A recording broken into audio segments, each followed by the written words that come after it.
किनारा चाहिएगा। ए गुरु बाबा तोर चरण में मोला किनारा चाहिएगा।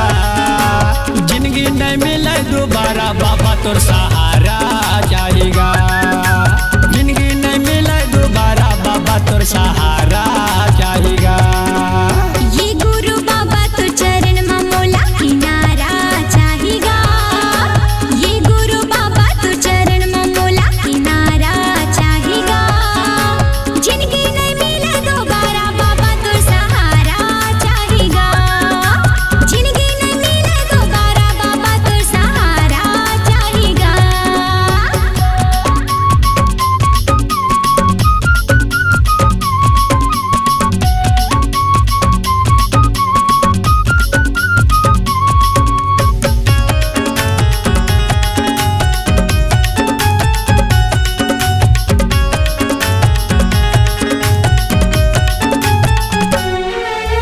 राख ले तोरे चरण में बाबा मोला खड़ा हो बना के।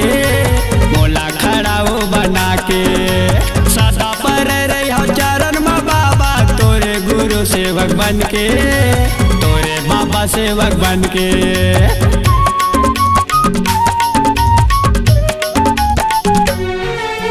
राख लेबे तोरे चरण में बाबा मोला खड़ाऊ बना के।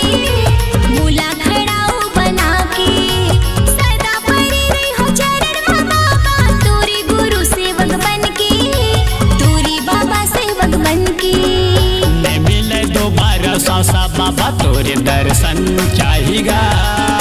नहीं मिले दोबारा सासा बाबा तोरे दर्शन चाहिएगा। जिंदगी नहीं मिले दोबारा बाबा तोर सहारा चाहिएगा।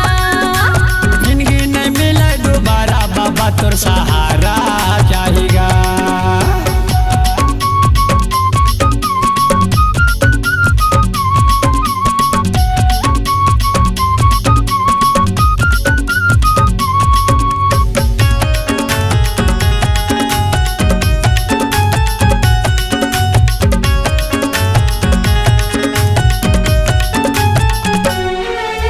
माटी के तन मरे आवेगा बाबा आजा तुझको छोतर का।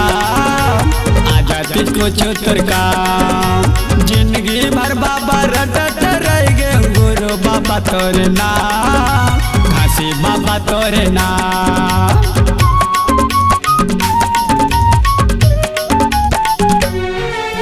माटी के तन मोरे आवेगा बाबा आजा तिसको छूतुर का। आजा तिसको छूतुर का। जिंदगी भर बाबा रटत रहेगे गुरु बाबा तोरे नाम।